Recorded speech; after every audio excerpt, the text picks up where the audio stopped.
Huge fan, huge fan. Would you like to have your photo taken? Can we get a family picture? Come on, you guys. Get a family picture. There you go. Nice to have you go. Cheesy grin. Smile.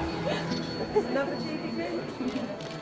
All the great scientists, and this is one of them. Kepler and Galileo, Newton. Yeah, we got one right here. It's fantastic, amazing. My name is Stephen Hawking. For the past 50 years, I have traveled the world, studying and lecturing about time and space, and the laws that govern the universe.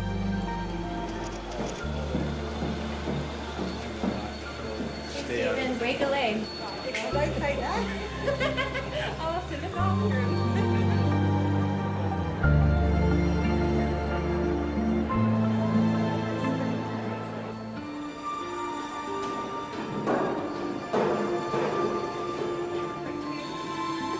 This film is a personal journey through my life, told in my own words.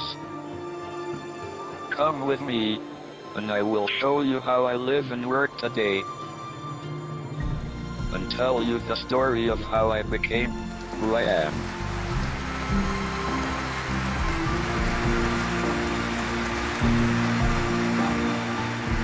Welcome to my world.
So you're going to take your lunch in the cafeteria? It's up to you. Yes.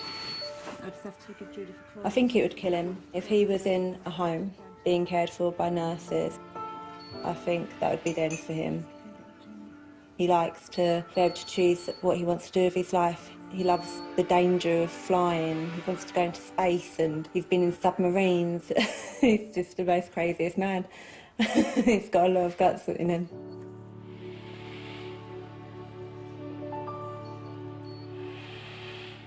Just through here is the nurse's room. So if anything medical happens, we'll just grab a phone 999. But there is not much we can actually do because Stephen is on a nippy, which he'll breathe on. If that fails, the only other thing we could do, and we do have, we have oxygen cylinders, and we can give him oxygen.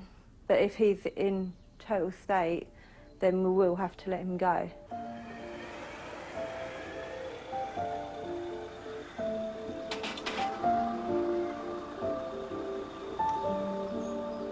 I have lived over 2/3 of my life with the threat of death hanging over me.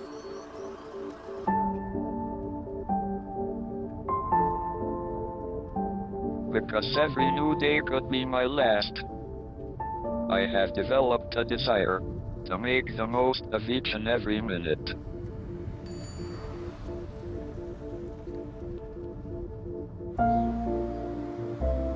Although I'm 71 now, I still go to work every day at Cambridge University. See you in a bit. Enjoy shopping. Keeping an active mind has been vital to my survival, as has been maintaining a sense of humor.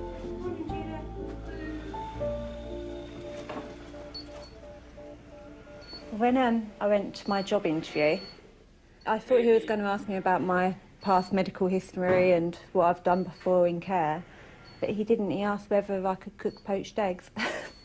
And I was 19 at the time, and I lied because I didn't know how to cook poached eggs, but I got the job straight away. We're not going to work anymore. It's like just going to go and see a friend. Well, family. Stephen's been there through the years of me growing up and like turning into an adult. So he's been there through most of the important stages of my life.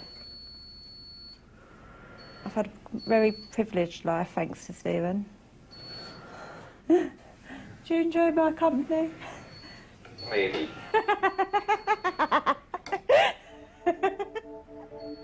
You're horrible to me, ain't you? Yes.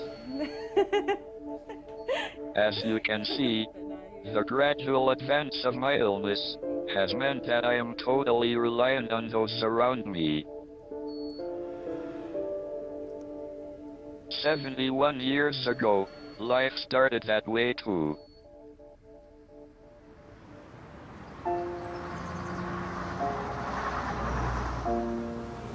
I was born in 1942, exactly 300 years after the death of Galileo. My parents were both at Oxford University, where my father studied medicine. He later specialized in tropical diseases. It is often said that a person's early years are a good indication of how they will turn out. Perhaps my eldest sister Mary remembers me best. I remember Stephen was very bright, always into things. I remember my father made me a doll's house, so Stephen put in both plumbing and lighting. He liked to win. He liked to win in everything. We all learnt to play drafts. I beat Stephen once at drafts, and he immediately took out chess, and I never beat him at that again.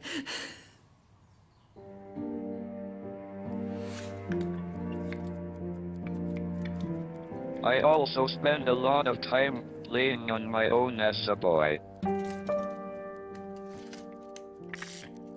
I had a passion to understand how things worked, from toy trains to the whole universe.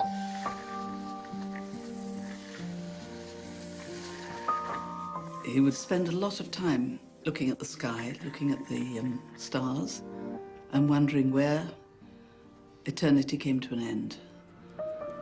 He couldn't conceive that there could be something without a finish.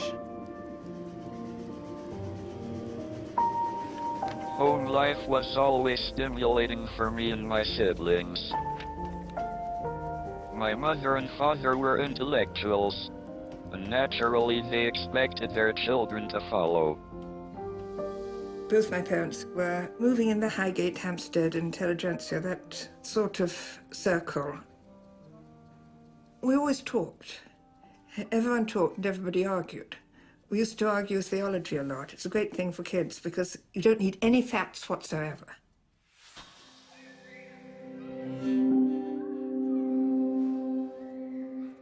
To outsiders, the Hawking household was considered eccentric.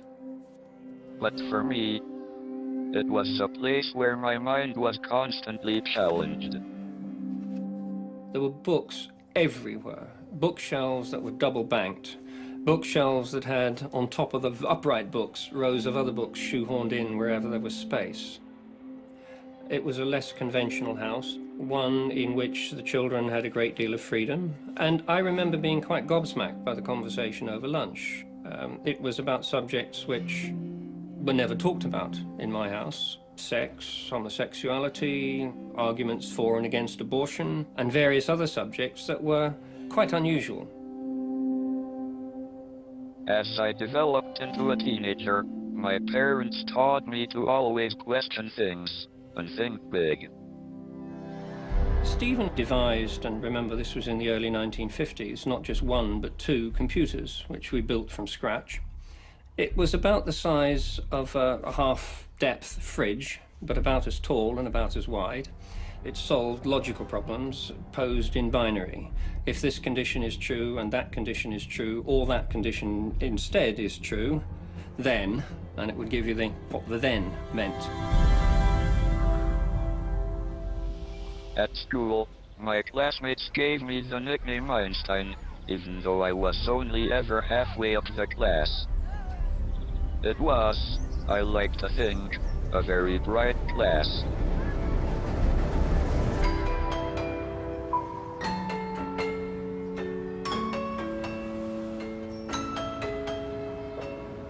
It was always assumed Stephen would go to Oxford.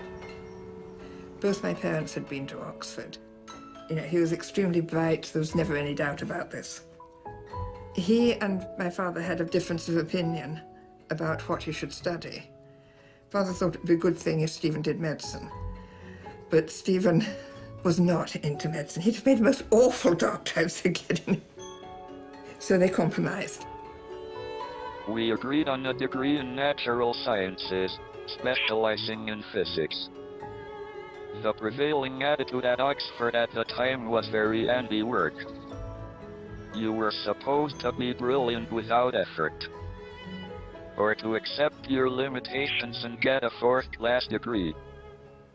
To work hard to get a better class of degree was regarded as the mark of a grey man, the worst epithet in the Oxford vocabulary.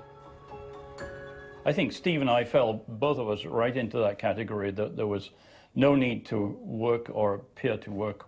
And Steve was a very funny guy.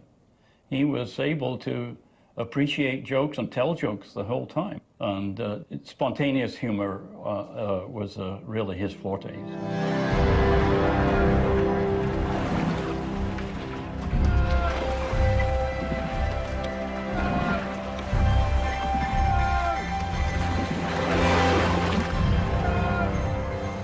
At Oxford, I joined the rowing club and became a cox.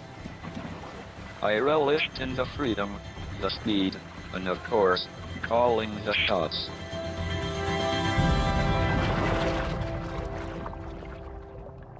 The rowing club also introduced me to one of my favorite pastimes at Oxford.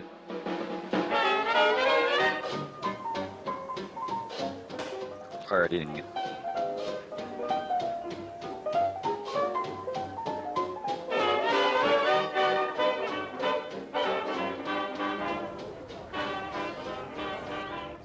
I once calculated that I did about 1,000 hours work in the 3 years I was there, an average of an hour a day.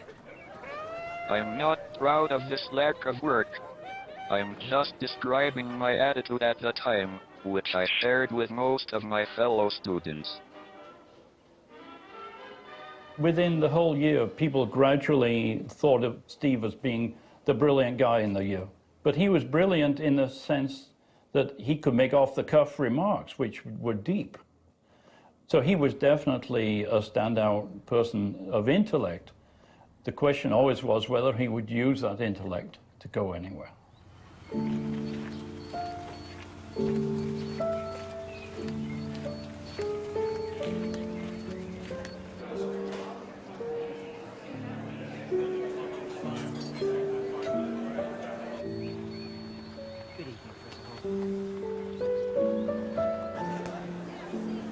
Well, if the number of champagne receptions one goes to is a measure of success, then it would seem that I have made it. Tonight, I am guest of honor at the launch of a supercomputer called Cosmos in Cambridge. Cosmos is one of the most powerful computers in the world and will enable us to better understand our place in the universe. Stephen's perhaps the world's most famous scientist, and you know, one can't deny that it's fantastic to have his support It really is a big day for theoretical cosmology in the UK.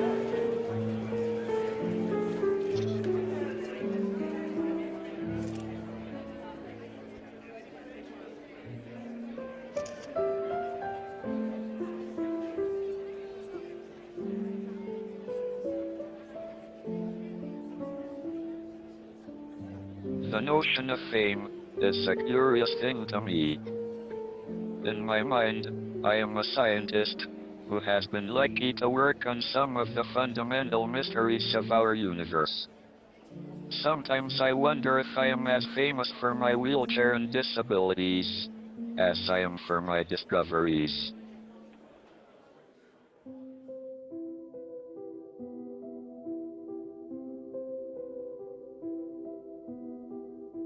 As my student days were in full swing, I was gradually becoming aware that all was not well.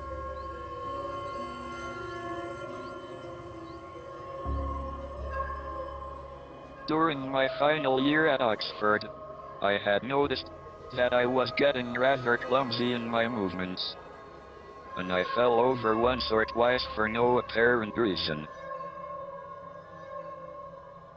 But then one evening, late at night, something more serious happened. I recall the time that Steve fell down the stairs. He fell downstairs all the way to the bottom.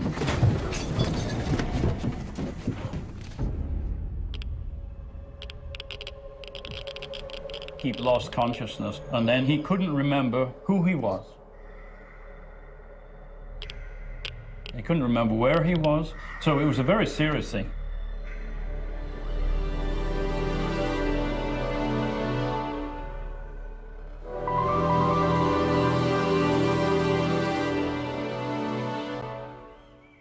When I look back at that fall, I didn't realize at the time it was a warning sign of things to come. But I recovered and soon had more pressing things on my mind.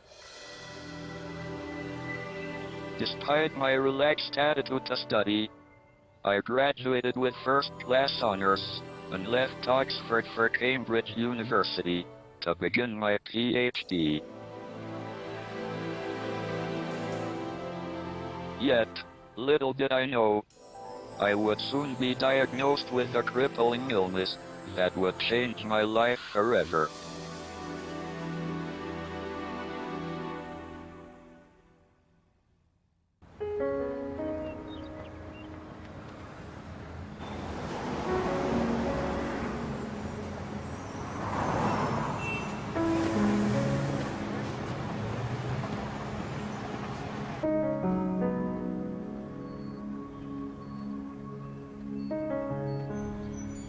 Well, Stephen's speed of communication has very gradually slowed down.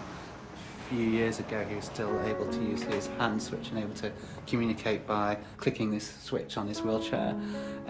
When he wasn't able to do that anymore, we switched over to a switch that he mounted on his cheek. But with him slowing down with that, we've approached his sponsors, and so they've been looking into facial recognition. This is a high-speed camera which will allow us to see very fine details on the facial expressions, and this will help us to improve the rate of your speech and input. I have had to learn to live with my slow rate of communication. I can only write by flinching my cheek muscle to move the cursor on my computer. One day I fear this muscle will fail, but I would like to be able to speak more quickly. Do you want me to change it to English alphabetic? Yeah, I'm buzzing. Yeah. No.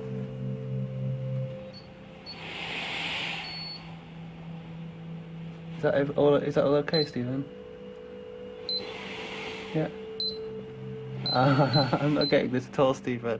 Sometimes he can make a mistake, and then he deletes it, and then he makes another mistake and deletes it, and you know, it can be frustrating there watching, and he can see the frustration on his face as well. I am hoping this current generation of software experts can harness what little movement I have left in my face and turn it into faster communication. Your current piece of software is a little dated. Well, it's a lot dated, but you're very used to using it. So we've changed the method by which your next word prediction works, and it can pretty much pick up the correct word every single time, even if you're letters away from it. This is a big improvement over the previous version. I really like it. That's pretty amazing. I think it's actually gone brilliantly. The stuff that we showed him, he was excited about. Anything better than what he's doing, I think, is going to be a success. And anything that doesn't complicate Stephen's life any more than it is, I think that will be a success as well. ATB120, thank you very much.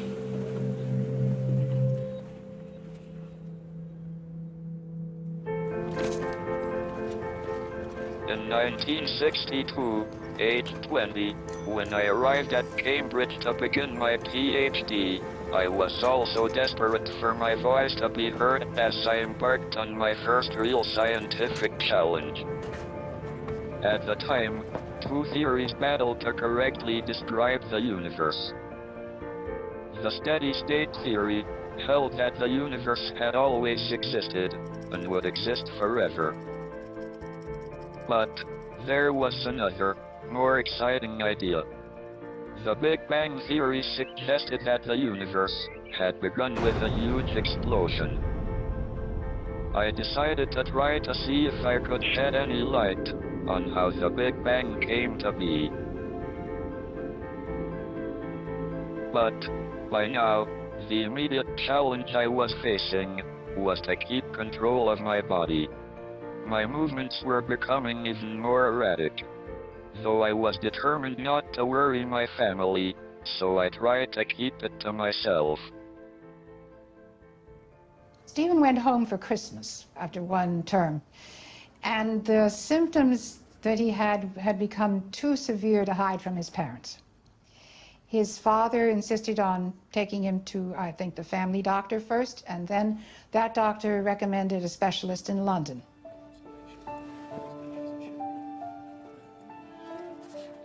So after Christmas, Stephen and his father went to London and St. Bartholomew's Hospital.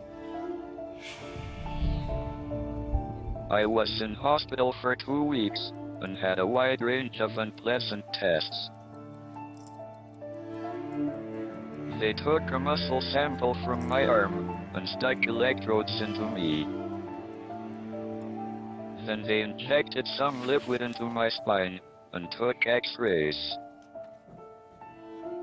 Eventually, I was diagnosed with amyotrophic lateral sclerosis, otherwise known as motor neuron disease or ALS. The prognosis was not good. I was given 2 to 3 years to live. It was always hard to tell how Stephen took it, because one thing, he wouldn't talk about it. You know, if you can't do anything about it, you probably don't want to talk about it or have people talk about it. He did seem pretty depressed, and I don't think he accepted it emotionally. The whole family went to pieces. It was such a shock for everybody. My aunt turned white in the night, and we all thought he'd be, you know, he was not going to be able to live for very long.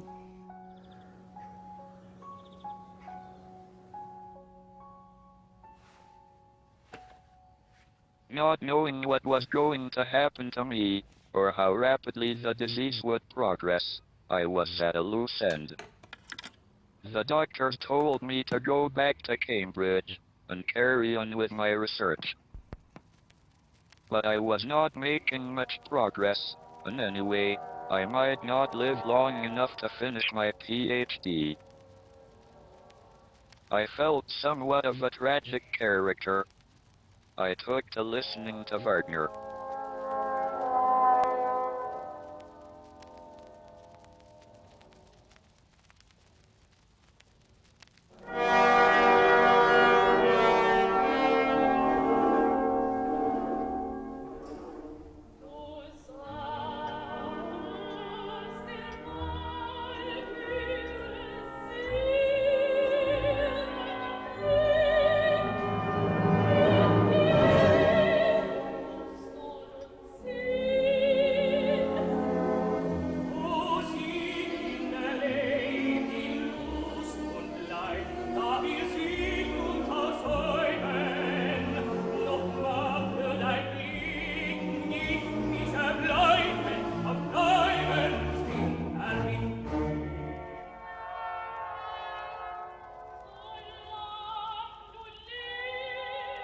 Wagner's The Annunciation of Death made a great impression on me when I first heard it, as I had just developed motor neuron disease. I identified with it, and still do today.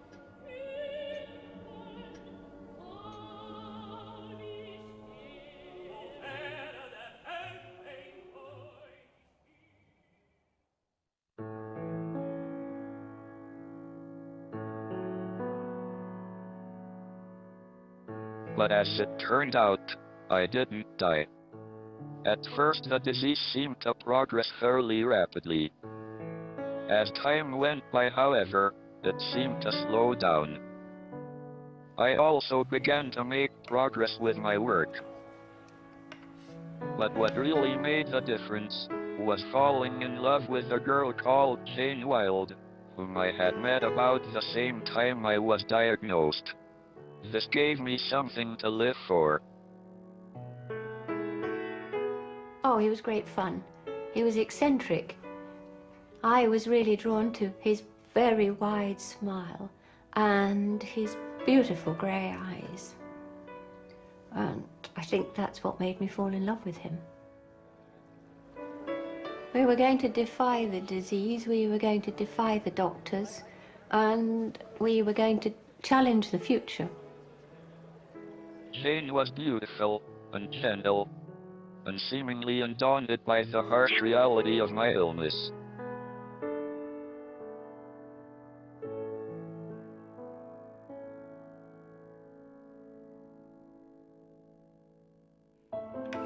Falling in love and getting engaged was the motivation that I needed. If I were to get married, I had to get a job, and to get a job I had to finish my PhD. I therefore started working hard for the first time in my life. To my surprise, I found I liked it. Well, Stephen found his groove, he'd found his trajectory, and when Stephen finds a trajectory, he pursues it. It was terribly exciting because he had been so depressed, and here he was with a new lease of life. Perhaps because I realized I might not have much time, I renewed my efforts to tackle the big question in cosmology in the early 60s. Did the universe have a beginning, or not? Many scientists were instinctively opposed to the idea of a Big Bang, because it implies a moment of creation. The hand of God. For me, though, religion has no role to play in physics, so I wondered if the Big Bang could have happened on its own, without the need for a God to get it going. The key was in the theory of black holes. At the time, physicist Roger Penrose was working on what happens when a star collapses under the force of its own gravity. Penrose claimed the star would crush itself to a tiny point of infinite density, where even time itself would come to a stop. He called it a singularity, the heart of a black hole. When I was doing this work on the gravitational collapse of black holes, I'd never heard of Stephen. So I had a little private session, and he was somebody who picked up ideas quickly. He sort of stood out as being somebody who asked extremely awkward questions. I do remember that. I worked relentlessly to see if I could apply the notion of a singularity to the entire universe. Then suddenly, I had it. I imagined going backwards to the beginning, and worked out that right at the start, the universe would have been a singularity too. Here, time stops. You've reached the true beginning of everything. There is no previous time in which the universe could have had a cause. It spontaneously created itself in the Big Bang.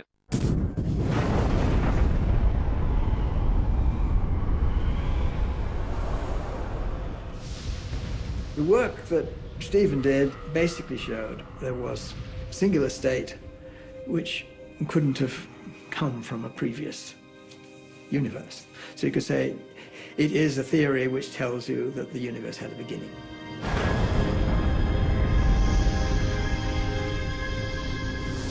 By addressing the question of creation that physicists had avoided, I had controversially shown the laws of nature suggest there is no need for a creator or God. The universe just came into existence all by itself.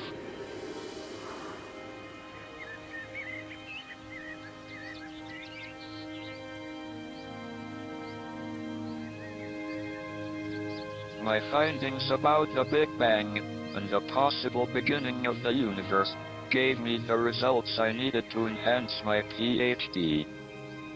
I applied for a research fellowship at Gonville and Keyes College, which proved successful. The money from the fellowship meant that Jane and I could get married, which we did in July 1965. We had the maximum number of guests in the tiny chapel. Stephen was walking with a stick, and he was losing strength in his arms. And we went off for our honeymoon to upstate New York to a physics conference at Cornell University. And there I got to know that a goddess in Stephen's life, with whom I was sharing the marriage, was physics.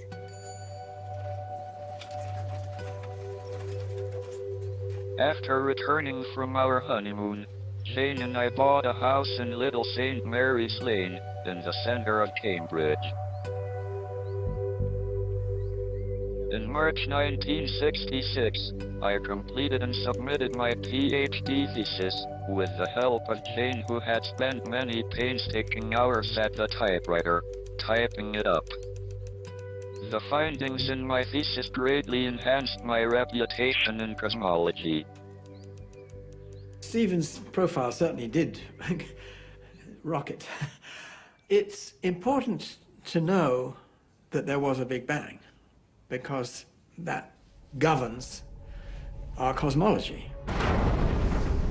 It's also important to know what it was like and why it was like what it was like. Because when you trace back everything in nature, you get ultimately to the Big Bang.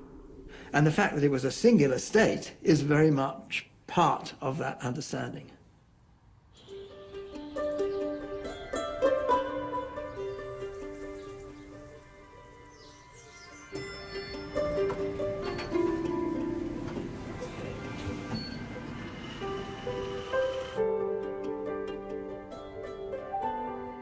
Stephen, I'll just do a quick recap of my PhD, yeah? That's fine? Yeah. My early work went some way to answering how our universe began. But there is still plenty more to find out. Brain world black holes should radiate if they aren't extreme, but slowly. At Cambridge, I mentor a new generation of cosmologists who are tackling ever tougher questions. It's this work that I enjoy the most. You might as well say the Schwarzschild solution doesn't exist because it radiates. I'll have to think about it. He's in office every day, and I mean, it's basically for us PhD students, it's great. I mean, he's there for us if we want him to, kind of, right? So it's no. I mean, it's a great privilege. I have always wanted to share my enthusiasm and excitement. There's nothing like the eureka moment of discovering something that no one knew before. I won't compare it to sex, but it lasts longer.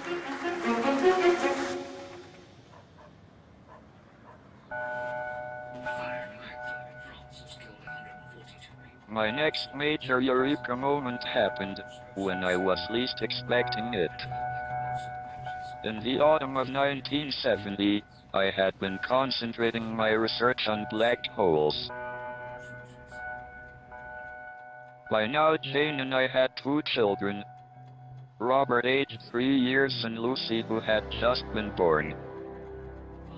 One evening in November, as I was getting ready for bed, an idea charged through my brain. Only cosmologists would truly grasp it, but it would greatly enhance my reputation. I was sitting on one side of the bed, and Stephen was sitting on the other side of the bed, tussling with his buttons. And this was one evening when he took longer about it than usual. So I finished feeding the baby, and then he said, "I think I've solved a problem." Suddenly, I had a revelation about what happens when two black holes collide and merge.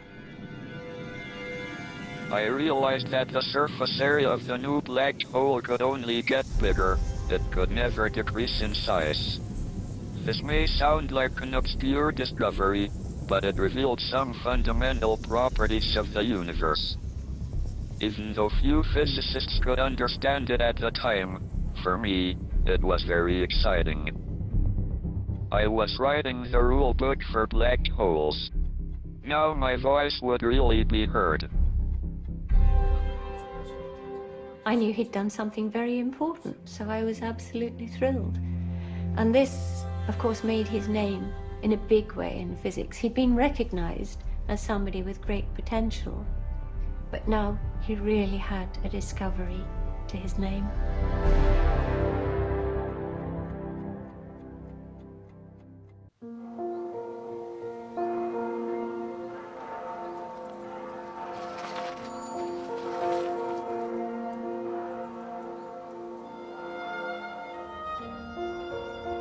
By the early 1970s, my career in cosmology and my understandings of the universe were beginning to blossom. But as my mind grew in confidence, my body was going into a rapid decline. At home I was reluctant to ask for help from outsiders, and was relying upon Jane more and more to help me get up in the morning, get dressed, and get to work. And when I got to Cambridge, I needed my students to help me too. Are we signing this? Yes. I first met Stephen in 1972 at Cambridge when I became his PhD student. He was in a wheelchair, but a push wheelchair. And so I also had a role in helping him with eating and moving around and having coffee and tea and things like that. So it was a rather unusual relationship. In those days, Stephen, of course, was still speaking with his voice, but his voice was still weak, so it wasn't so easy to hear what he was saying.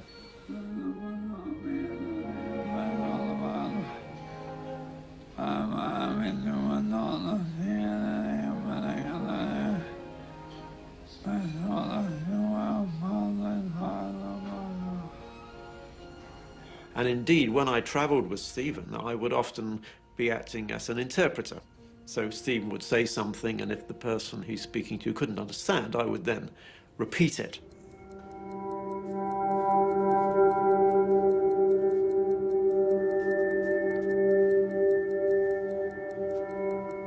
Although I was becoming increasingly trapped inside my dysfunctioning body, fortunately my mind was unaffected.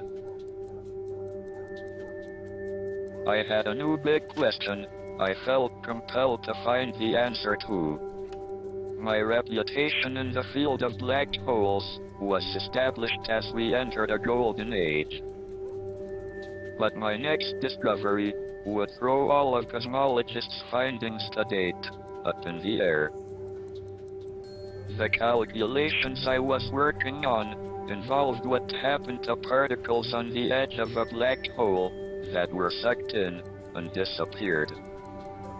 To my great surprise, I found that some particles could escape the black hole, which seemed to make a mockery of the known laws of physics. At first I thought this must be a mistake.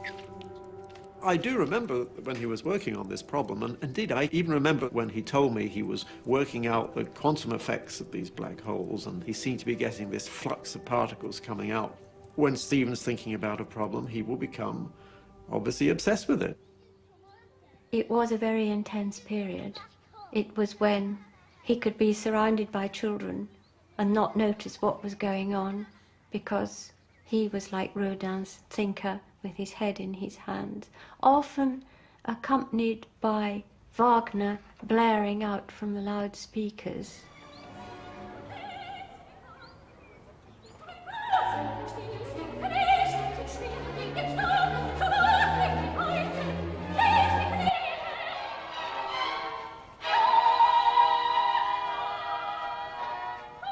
He used to drive me spare.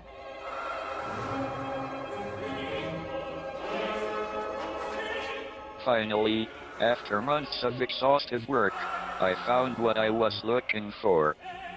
Contrary to all previously held theories on black holes, I discovered that they must emit particles, like a hot body losing heat. This evaporation meant, in theory, a black hole could eventually disappear.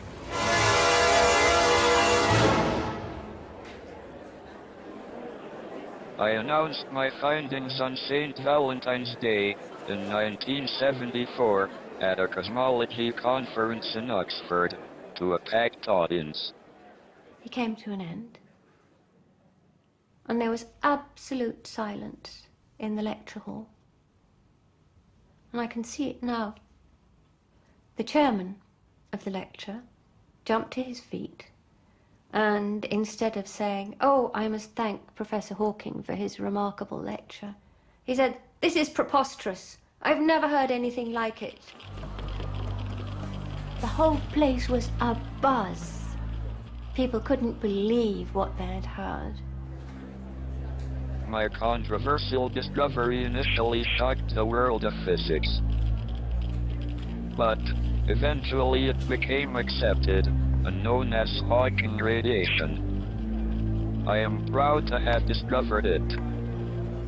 This was a remarkably important result because it was a result which unified relativity theory and quantum theory and thermodynamics. And physics is really all about unifying ideas. These three subjects seemed to be brought together, and this was the first time we'd seen that kind of unification. Every now and then in physics, you get a result which is, it's so beautiful, it really is like rolling candy on the tongue. Oh, I was enormously proud of what Stephen had achieved. After I announced my theory of Hawking radiation and the later discovery of exploding black holes, a procession of international awards followed. In the spring of 1974, I was inducted into the Royal Society, one of the most prestigious bodies of scientists. My name now sat alongside Isaac Newton and Charles Darwin. A year later, I received the Gold Medal for Science from Pope Paul VI. Aged 32, I was thrilled to have such high-profile awards to my name, and exciting new opportunities beckoned. All the leaves are brown, and the sky is gray, I've been for a walk on a winter's day, I'd be safe and warm, if I was in LA. In 1974, doors started to open for me. And I was invited on a visiting professorship to the Californian Institute of Technology in Los Angeles. This meant moving with the whole family for the academic year, and the lure of the American West Coast was irresistible.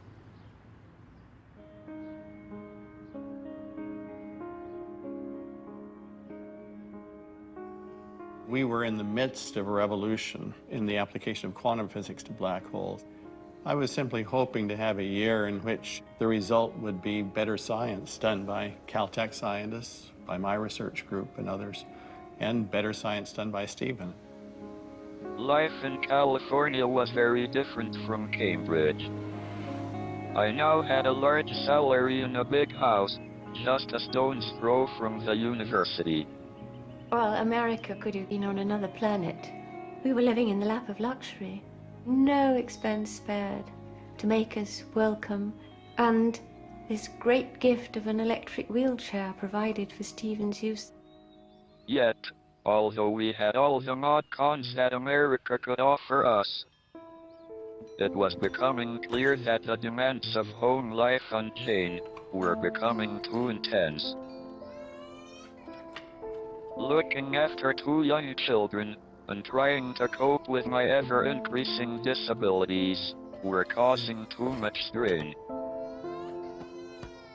I could not see my way through what it was going to demand of me.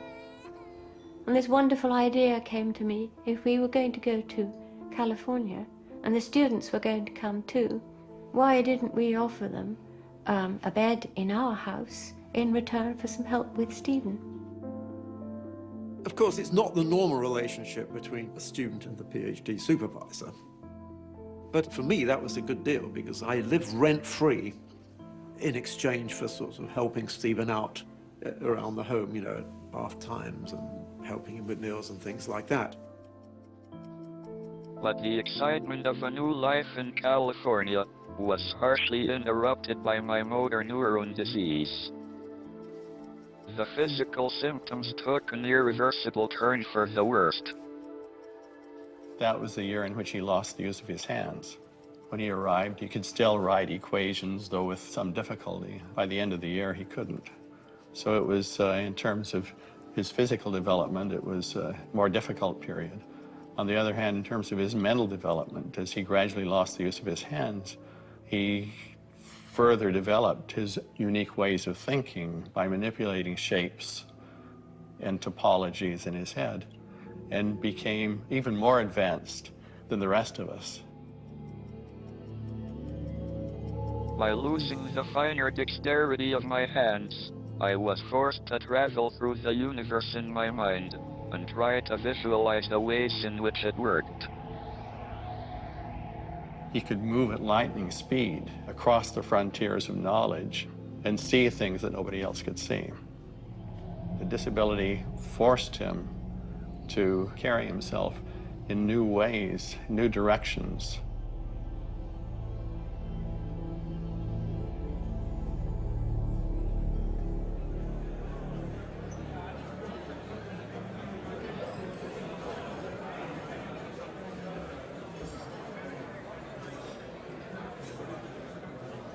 Turning problems over in my mind has been my main method of discovery for nearly half my life now. While all around me people have buzzed away, deep in conversation, I have often been transported afar, lost inside my own thoughts, trying to fathom how the universe works.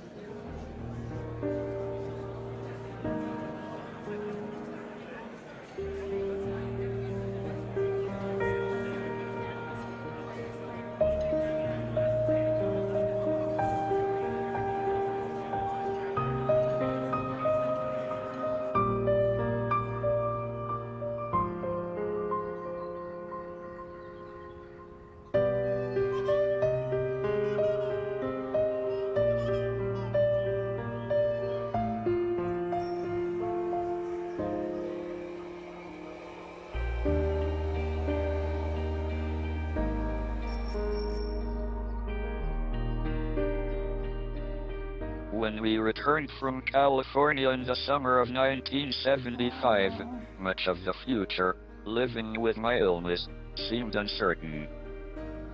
So, Jane and I took comfort in the security of a happy family life.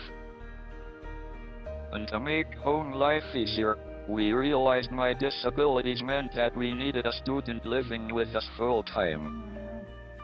I knew that Stephen Hawking was a brilliant scientist, and I was told that he was severely disabled. I was told that his voice was very weak, so it would probably take about a week before, I could understand what he was saying. Of course, because of Stephen's circumstances, you could say no day was really normal.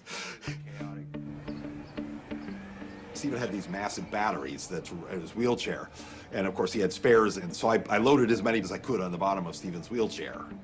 And Stephen didn't know I'd loaded it down so heavily, and I didn't want to have to carry the thing. So he starts up the hill, and then I see him turning the corner, and he's about 20 meters away, and I see him slowly tipping backwards, and he fell over into the bushes. Yeah, this was somewhat alarming to see the master of gravity being overcome by the Earth's gravitational field and falling into the bushes. So I went up to retrieve him, and he was, of course, quite upset. It was perhaps good that I couldn't understand all that he said at that occasion. I could have caught that if I realized it was going to stop. Although my increasing disabilities were greatly affecting my life more and more, I was fiercely reluctant to accept nursing care. I was convinced that I could build a team of people around me who could care for me in their own way. We didn't have any nurses at all in the department. That was part of my role. I would look after him. You'd like to reply to that one? Well, I had to wipe his nose, comb his hair for him if it was falling down into his eyes. And I could see that when he was eating or drinking, this could cause a problem, and a very big one for me, because I didn't have any nursing training whatsoever. He would have these coughing fits that would be quite severe, and you'd sort of think he's going to choke and die at any moment. I felt responsible to try to give him the best care I could, but it was scary thinking what might happen to him. One night, Stephen had the most horrendous choking fit, and I just didn't know what to do. And everything just shook. Windows rattled, doors shook. It was the most terrifying experience, and it could have been critical. Although I was able to live and work as I wanted, I was never really able to understand the strain it was placing on the people around me. Especially my wife, Jane. I was beginning to feel that there were two faces to our situation. One was the public image, the wunderkind of physics, who had overcome motor neurone disease, who was whizzing round the world in his wheelchair to receive honors and medals. And the other side, the other face, was a home situation where sometimes the illness forced us into our own little black hole.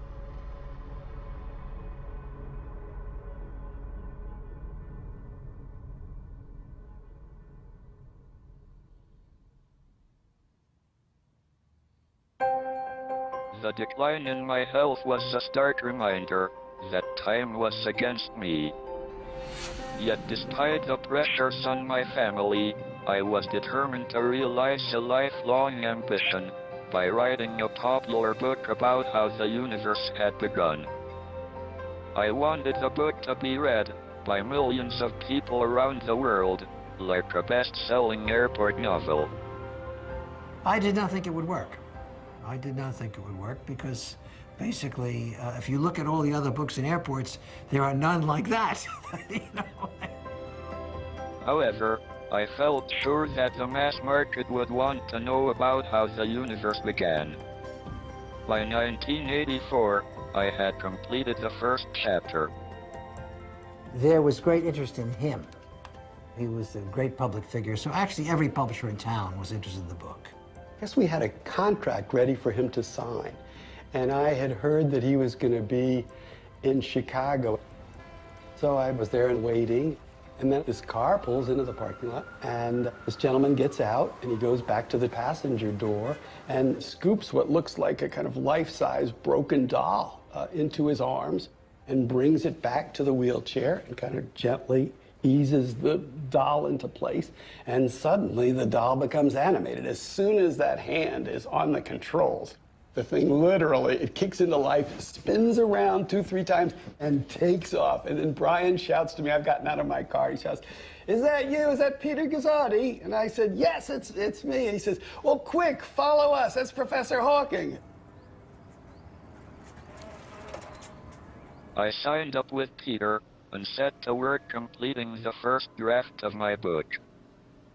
I tried to simplify the physics as best I could, and by the end I was pleased, and felt it was in pretty good shape. But Peter wasn't convinced. I was pretty disappointed. Yeah, I thought this is going to be really difficult. But I just decided we'd made a substantial commitment to it, and by God, we were going to do this book. So let's just start slogging. And then maybe lightning would strike or something wonderful would happen.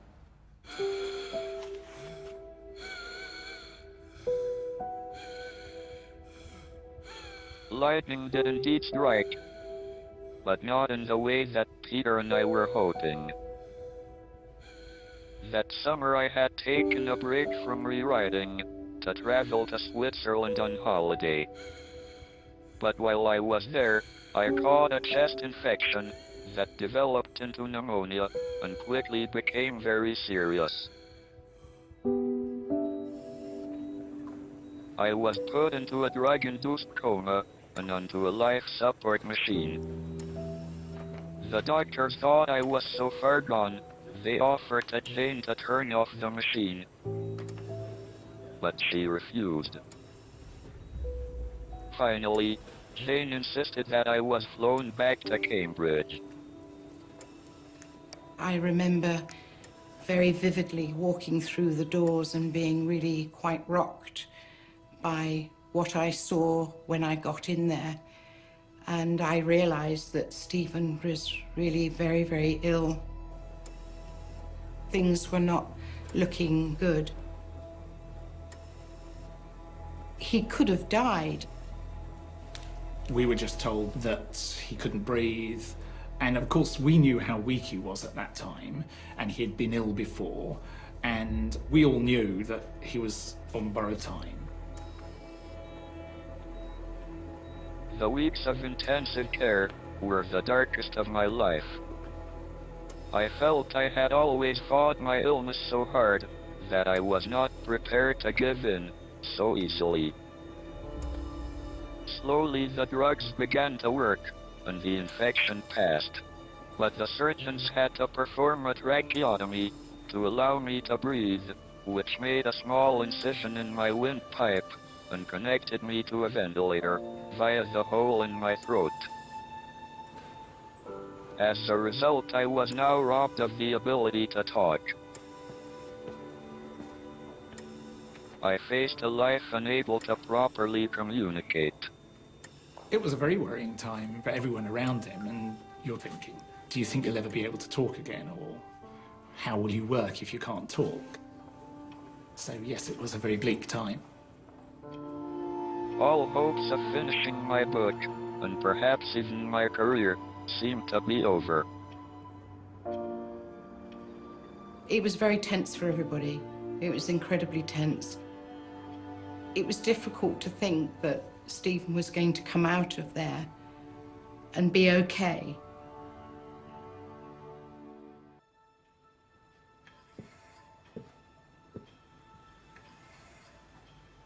As the weeks of my recovery turned into months, it became obvious to me, and everyone around me, that being on a ventilator meant that I needed constant care and monitoring to keep alive. This was a very big realization that things were going to dramatically change, and that this was going to be needing 24-hour-day nursing care. Their lives would never, ever going to be the same again. Once nurses came into the house, life changed. And that was very difficult for all of us. For me, for the children. Home was no longer home. There was no privacy, because the walls were listening to everything. Despite the intrusions on family life, with the nurses' help, I grew stronger.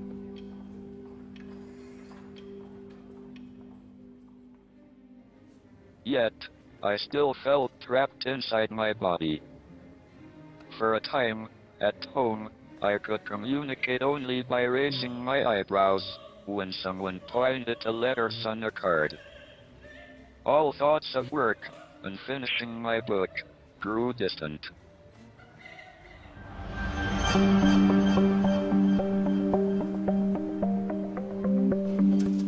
But then quite unexpectedly, a glimmer of hope came from across the water.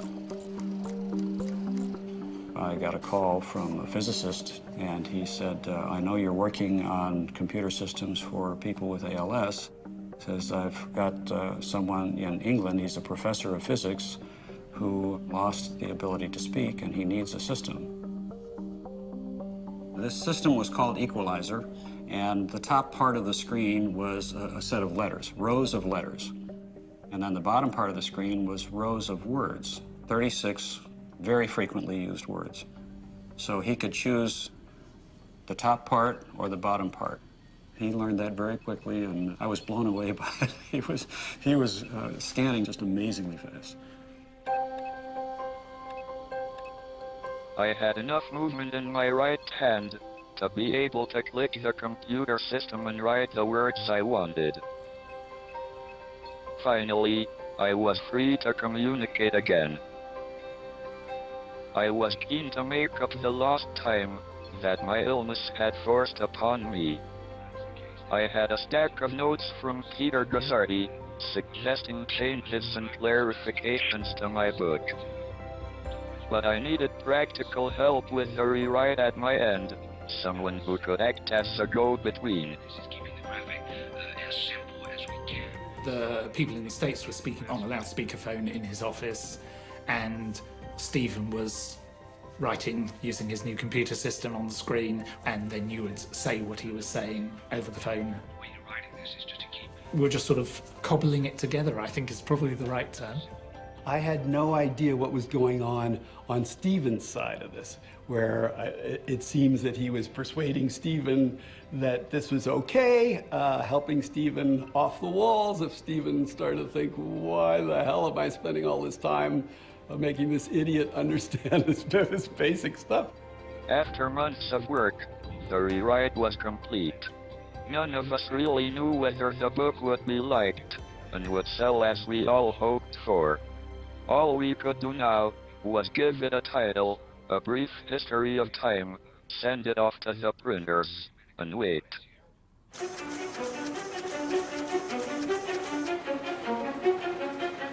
But to everyone's surprise, the book sold copy after copy. And very quickly bookshops were selling out. When it hit the bestseller list, you're obviously surprised. It was a pleasant surprise, and it certainly was a surprise. I don't think you'll find anybody, maybe I'm wrong, who'll say, oh yes, we knew all along this was going to be a major hit. I had no expectation that it would be the #1 best-selling book in the world. I mean, not just here, but Germany, Slovenia, France, Italy, everywhere in the world, there was the hope that someone had found the mystery of life. And from then on, it was just a race to keep the book in print and kind of marching towards 1 million copies sold. You know, it was very gratifying. You know, in the 38 years that I've been in this business, I don't think I've ever had a book that stayed at the top of the bestseller list that long. Well, I was amazed to how well it did. I think it worked. He inspired people. He gave people some overall sense of the birth of the universe. And it made this subject become a subject of conversation among people in all walks of life. Professor Stephen Hawking's book, A Brief History of Time, an unlikely but successful publishing phenomenon. A Brief History of Time has sold about 8 million copies. A popular book about his theories is already topping the American bestsellers list. The hugely successful A Brief History of Time by Stephen Hawking. A Brief History of Time stayed in the bestseller list for over 4 years and entered into the Guinness Book of Records for doing so. To date, over 10 million copies have been sold worldwide.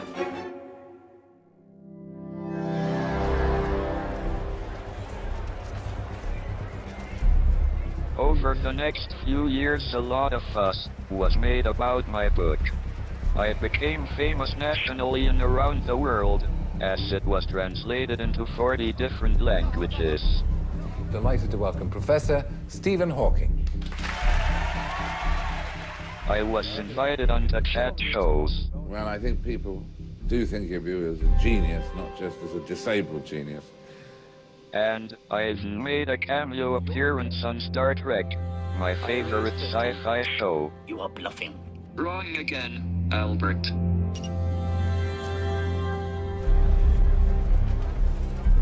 I enjoyed the media attention and witnessing everyday people getting more involved in understanding the physics of our universe.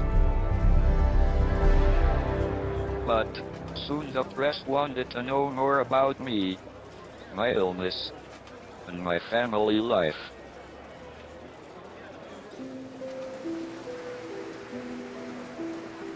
He wanted this worldwide celebrity.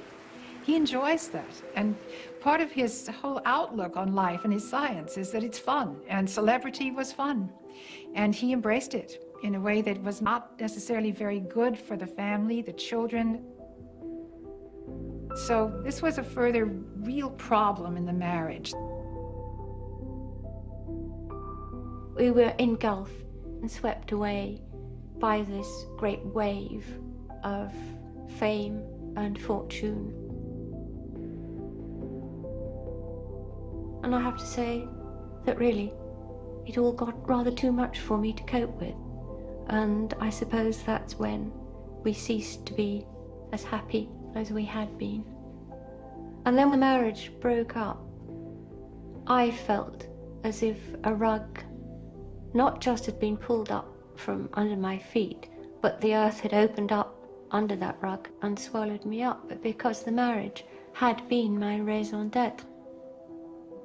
And it took me quite a little while to recover my sense of my own identity.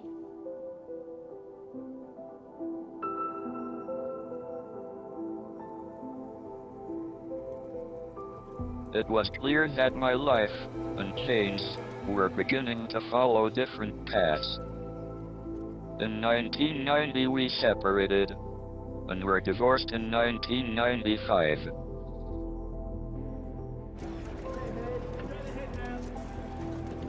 In the same year, I announced my engagement to Elaine Mason and married again.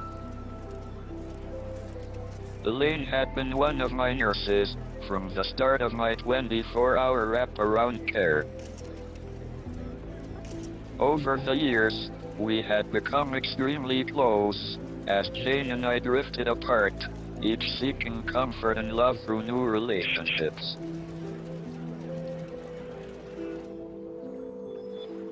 Elaine became closer to Stephen than any of the other nurses. When he traveled, he would prefer to have her with him over the others. It became a close relationship. My marriage to Elaine was passionate and tempestuous. She saved my life on several occasions, and we were together for 11 years before divorcing in 2006. The low point was when the press printed unsubstantiated allegations that I had been the victim of domestic violence. To my mind, this was a gross invasion of our privacy and was an extremely hurtful and damaging time for us both. Unfortunately, being in the public eye can have its drawbacks.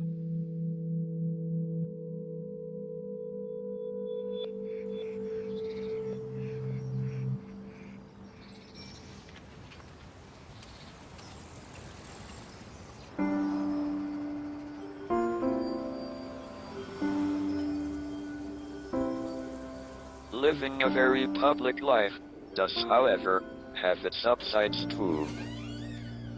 At work, I am often visited by famous people who share an interest in space and the universe we live in. Sometimes, even astronauts drop by. My voice is listened to because I did something 43 years ago. And I have the sense of humans reaching outward and succeeding, but I believe that he is valued more because he has the pure analytical combined with the philosophical that comes from his understanding of the beginnings and the ends of the universe.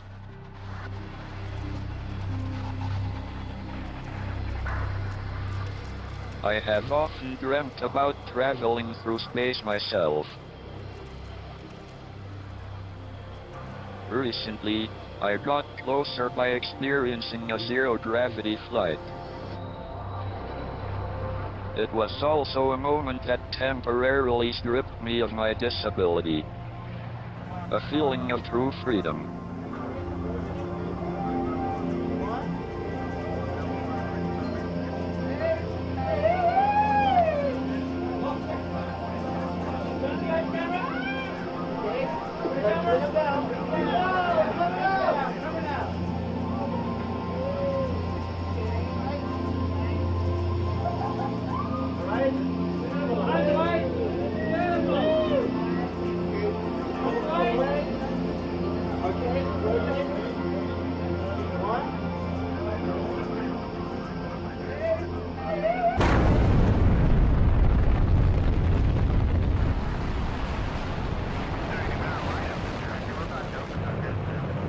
I believe the pioneering efforts of the early astronauts like Buzz need to be taken onto the next level. I am convinced that one day, humans will have to colonize other planets in order to survive. Space travel will become an everyday necessity. Until then, I hope to be one of the first ordinary people to blast off into space. But I will need a little help.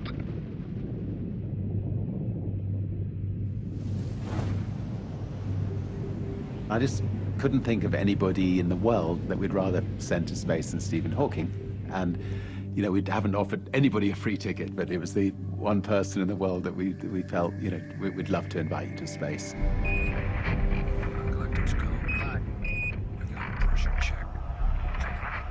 And it was incredible when he accepted. And I went up and saw him that day, and he told me to hurry up and get the spaceship built because he wasn't going to live forever. And hopefully next year we'll take him up. And I think that, you know, he feels that if he goes into space personally, he can lead the way. My hopes for space travel have been with me throughout my life. But as my wheels are still firmly planted here on planet Earth, I will keep on dreaming.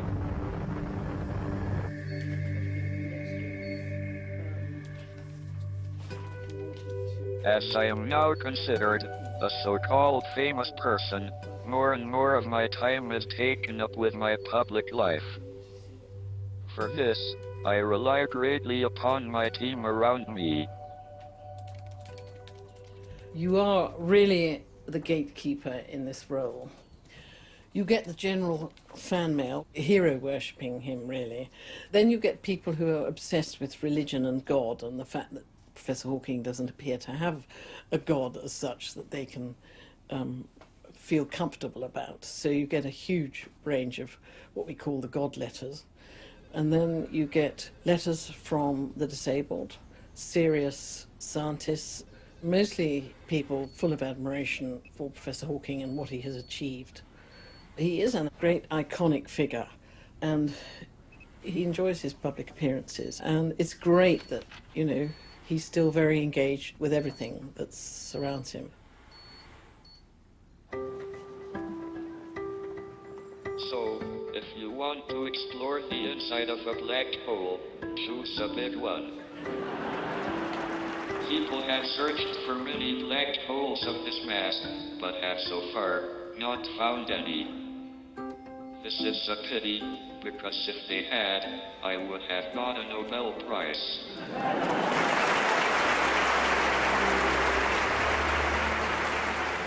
If you had asked me 40 years ago if I ever thought I would be talking in front of a sellout crowd, and be a part of popular culture, I would have left. But if by getting involved with the zeitgeist that is upon us has encouraged people to question our universe, then I am okay. Stephen Hawking! The world's smartest man! What are you doing here? If you are looking for trouble, you found it. Yeah, just try me, you... He's willing to teach people in whatever way he has to teach people. You can't take yourself too seriously, no matter how intelligent or how important the work you're doing is. This is Jim's phone. Such an honor. Here we go for you. Hello. Whenever I do a talk show, I'm trying to think of ways to do things that are completely different and completely ridiculous. Most people see Dumb and Dumber and they assume that that's who I am. So I thought, well, wouldn't it be wonderful to, like, partner up with the smartest man on the earth? So, oh, excuse me. Hello. Hello, Tim. This is Stephen. Oh, hi, Stephen Hawking. I can't believe it. He was wonderful. He was just fantastic. I was expecting him to be so serious about himself, and I think it was a relief for him to completely make fun of the whole thing. I just wanted to call you to tell you how happy I am that you're excited about the new electronic universe theory. It's amazing. But don't bother trying to explain it to them.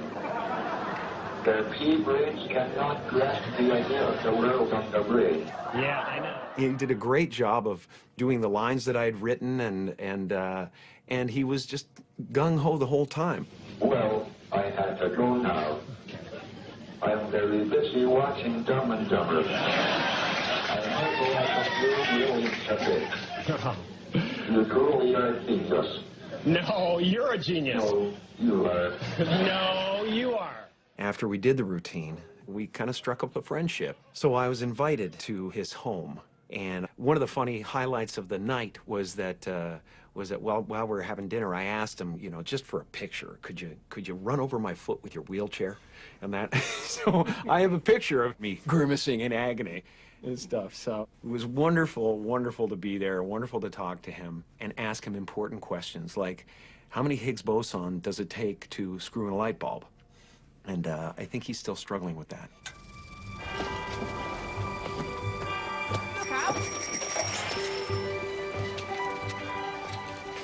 It has been a lot of fun, and also very strange, to see myself depicted in so many ways. But perhaps the strangest is to have had part of my early life portrayed by an actor. I felt a huge onus of responsibility to get that part of his life right. There was so much that happened to him. It's a terrifying prospect to have a completely functioning mind inside a body that locks you in, that keeps you stationary.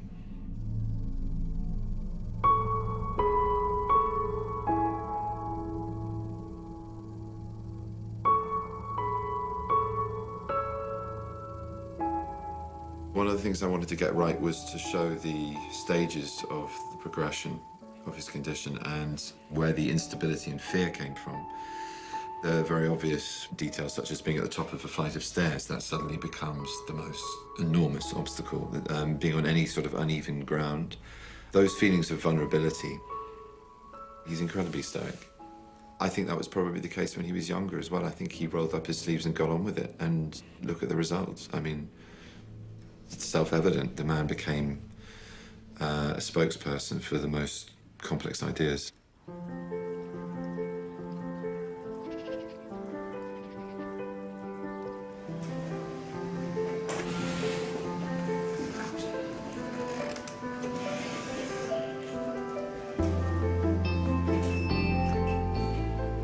Right, Stephen, we're going to put your hat on you so your head don't get wet. So let's go round. So then hold the hat. Look at you. Thanks for me. You got a hat, a gangster hat. It's the dog. One advantage of being a public figure is being asked to do special things. Today I am center stage at the opening ceremony of the Paralympics Games, and it's an honor to do so.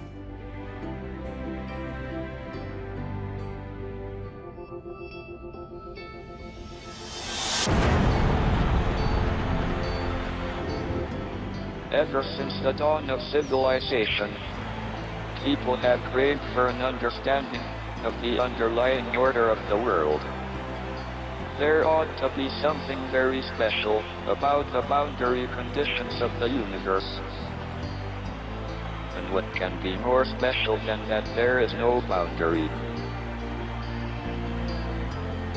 And there should be no boundary to human endeavor. The Paralympic Games are all about transforming our perception of the world. We are all different.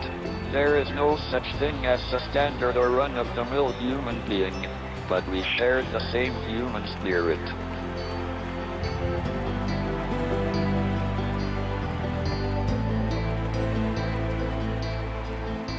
However difficult life may seem, there is always something you can do and succeed at. The games provide an opportunity for athletes to excel, to stretch themselves, and become outstanding in their field. So let us together celebrate excellence, friendship, and respect. Good luck to you all.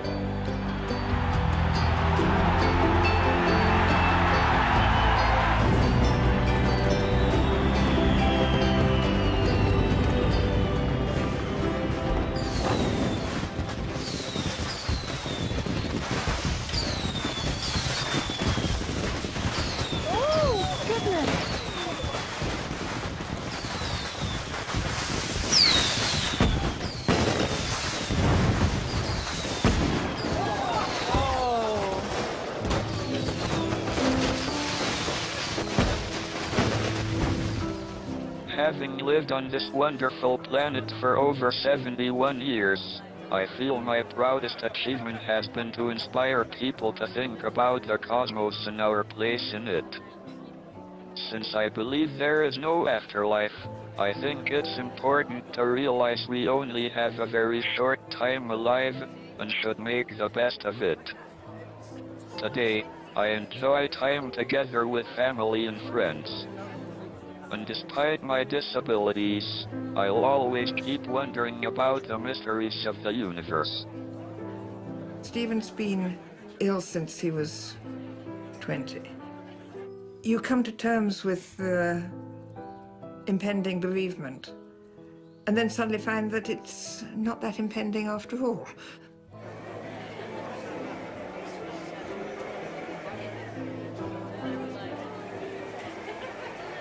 I'm sure there's plenty more he'd like to know about.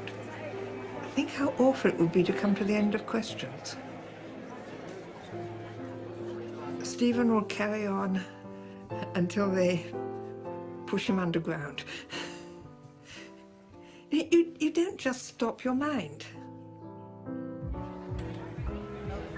Stephen has always had this determination to survive, I guess. And every time Stephen gets critically ill, I always think, oh dear, I hope, you're going to get through this time. And he always does. He's just got this tremendous determination to live. And I do think there is such a thing as the will to live. There are several components to his long survival. One is that he's, by a very large margin, the most stubborn person I've ever met.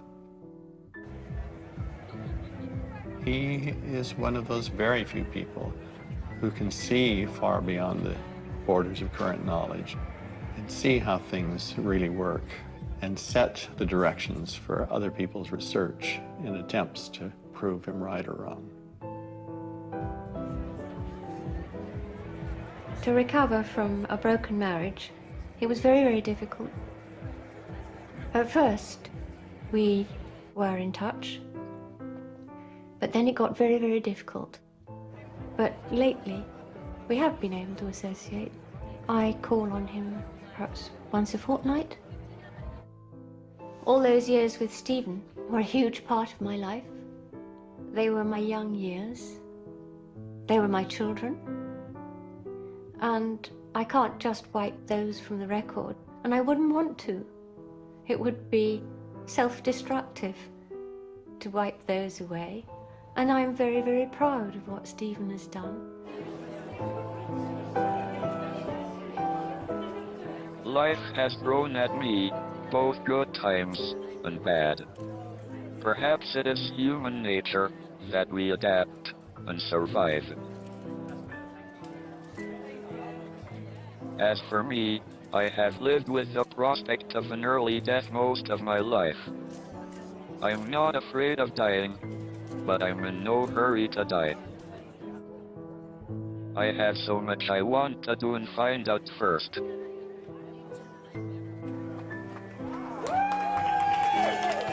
So for now, goodbye, and thank you for coming on a journey through my world.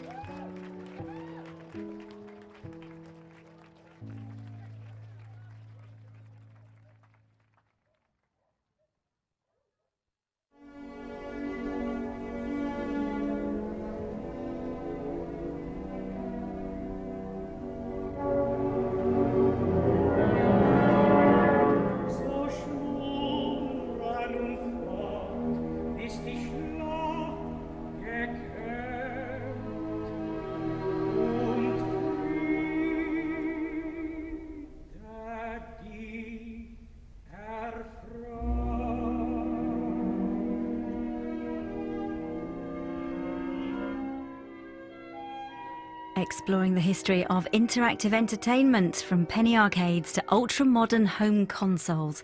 Charlie Brooker's How Video Games Changed the World is next on 4/7. And here on Channel 4, one very good reason why you should never leave your luggage unattended. Liam Neeson is our unknown.